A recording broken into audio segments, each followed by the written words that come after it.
สบายดีสบายดีสุขุทุกคนสมองสุบอนสบายดีFCทางแพงเมื่อนี้ก็พาพี่พาน้องมาหาเนื่องแมงจิ้งหรีดเนาะเมื่อนี้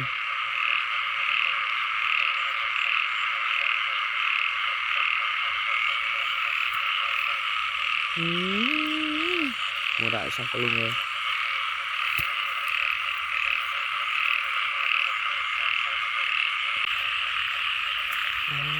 เจออีกแล้วปะลุงเจออีกแล้วแมงจิ้งหรีดนี่แหละปะลุงเลยตัวแมงจิ้งหรีดหรือว่าแมงจีน่ายบ้านเฮาเนาะก็บ่ได้เลี้ยงดอกหาเอาแถวทุ่งไร่ทุ่งนาปะลุงมื้อนี้มากับพ่อใหญ่เพิ่นส่วนพ่อใหญ่เพิ่นก็เนื่องเขียดเนาะพ่อใหญ่อันเป็นเพื่อนหั่นล่ะหาเลาะแถวคันนานแล้วปะลุงเอ้ยน้ำก็เต็มหายเต็มคันมื้อนี้นี่เป็นยังมากก็เจออีกแล้วปะลุงเอ้ยมันพอได้เก็บอยู่มันกินดิบนะก็พอได้อยู่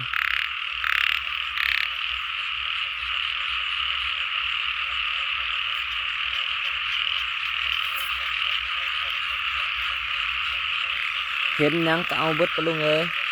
เห็นเขียดก็เอาเขียด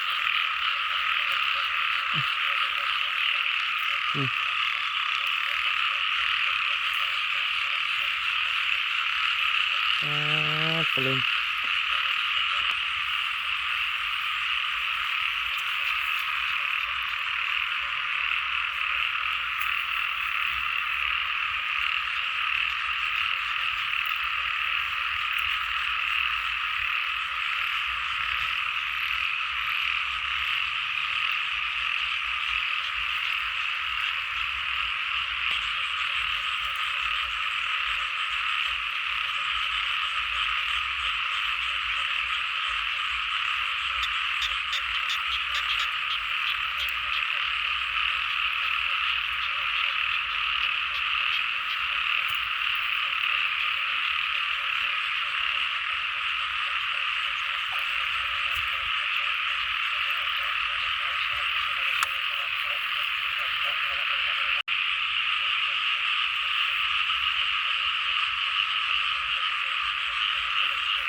แมงจีนายบ้านเฮาออกยามฝนตกลิ้น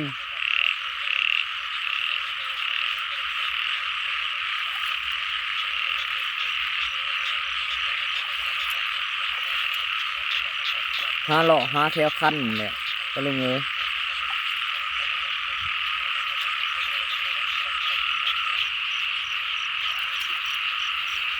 ขออีกแล้วโอ้2 ตัว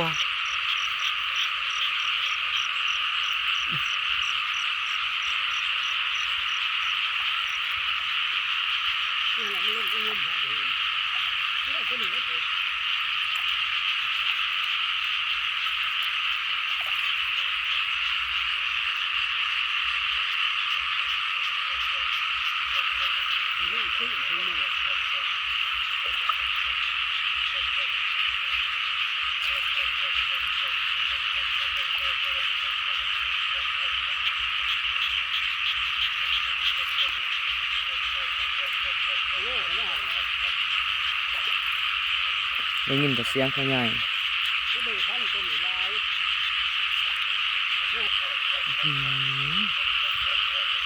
โคตรโตอ้วนโตใหญ่พวก2 ตัว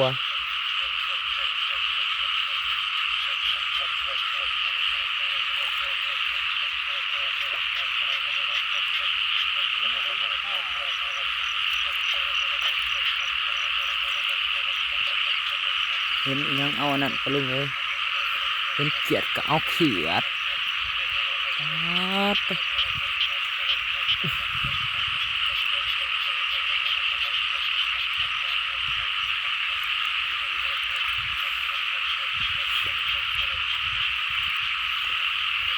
เห็นแมงจีน่ายหรือว่าแมงจิ้งหรีดก็เอาแมงจิ้งหรีด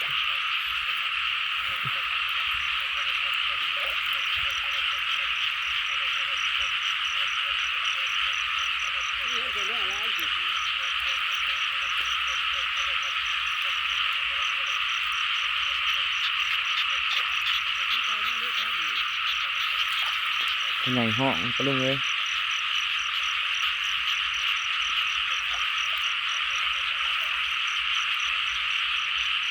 เป็นไงกำลังจับเขียดปะลุงเลย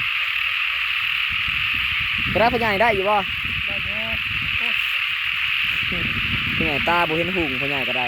ขุบไปบุ้งกับขุบไปมึงต่อตาหาเขียดได้แล้วเป็นได้แล้วบ่ก็จะเป็นมันร้ายเกินจนขูบหา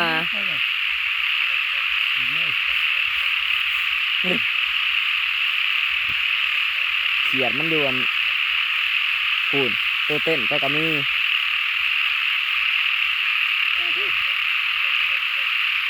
ตามเพิ่นไปปะลุงเลย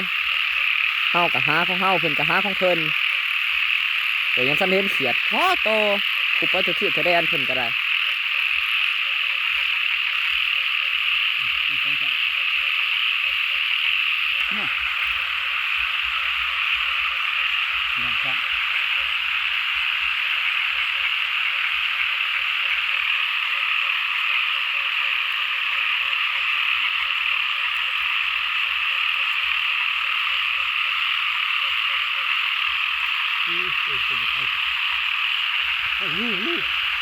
ห่วย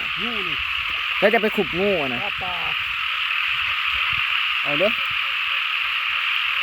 ตะเล่นมันตาปลาโอ้งูพี่น้องให้งูตาปลา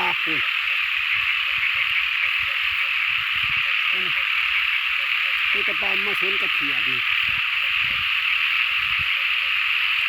คนเห็นหุ่งจับไปจับถืองู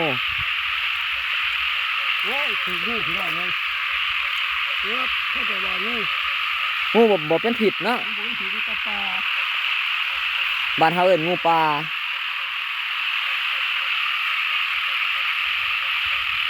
เป็นบ่คอนก็หาของบ่คอนก็เลยไงได้แล้วพี่น้องได้แล้วนี่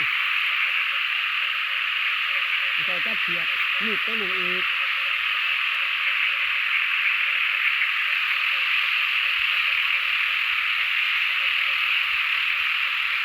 จับซอยเพิ่นปะลุงเขียดนี่มันเป็นหาคาบ่น่าทำแบบนี้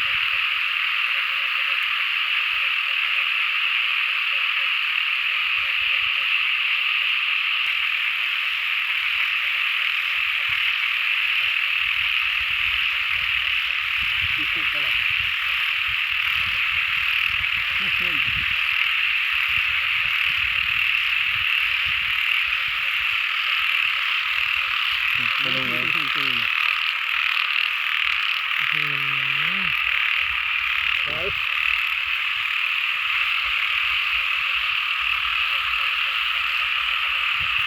ก็แล้วปะลุงบ่คอนก็สิไปหาของบ่คอนเนาะบาดนี้หาเพิ่นหาเพิ่นหาของเพิ่นซะ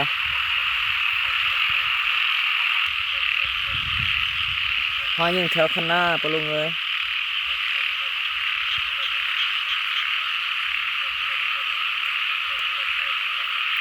นี่แหละของหมากของเฮาแมงจิลีดเฮาไปซื้อเนาะกิโลแพงเพิ่นขายที่เพิ่นเลี้ยง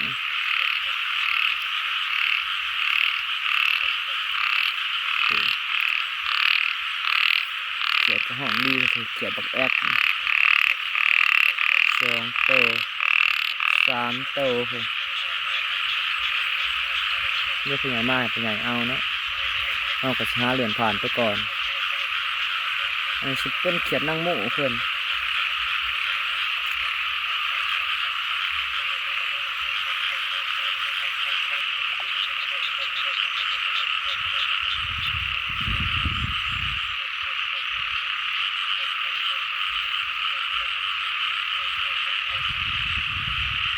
ปลากดทั่วใหญ่สมัยเนาะ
อาบุระไอ้สัสเกิดเป่าหู้นะ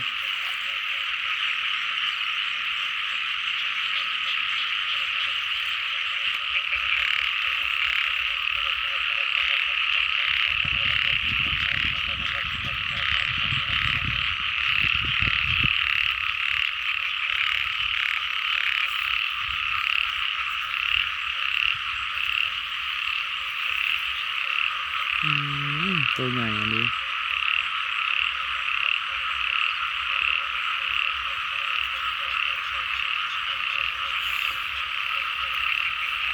มาด้านนี้กันต่อปะลุงเขียนหมักแอกกำลังมีความสุขกัน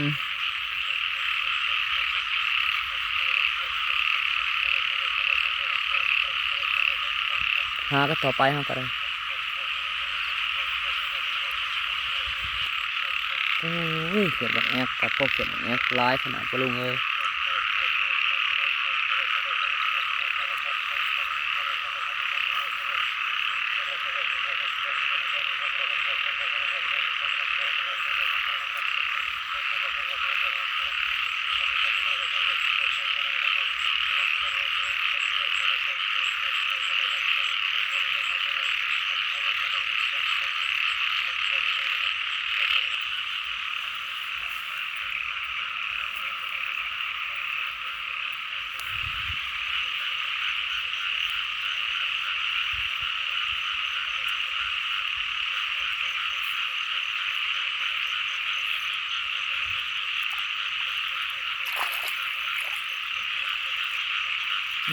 เป็น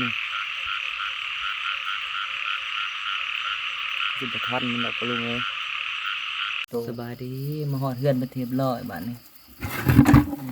เป็น นี่เขียนนี่ แมงจิลีดเนาะเรือแมงจีนายข้างตัวใหญ่ก็เลือกมาด้านนี้ก็จะเป็นพวกเขียดน้อยของพ่อใหญ่เพื่อนนะนี่เพื่อนมาก่อนก็ได้ร้ายเต๋อ พ่อใหญ่เพื่อนมาเลือกเขียดไปเลยพอคนนี้ก็สมมาพากวนแล้วบุคคลก็ชิล่าคลิปไปแต่เพียงเท่านี้จะได้ก็พอกันลูกกันนะปลาลุงเนาะฝากกดไลค์ปลาลุงเอ้ยกดแชร์กดติดตามช่องบุคคลมันหน้าคือเก่ามีแมงกระดาพร้อมปลาลุงเอ้ยตามไปด้วยแมงกิลีดเนาะกระไรซ้ำนี่แหละพออยู่พอกินปลาลุงเอ้ยถือว่าร้ายเติบบาดเฮาซ้ำนี่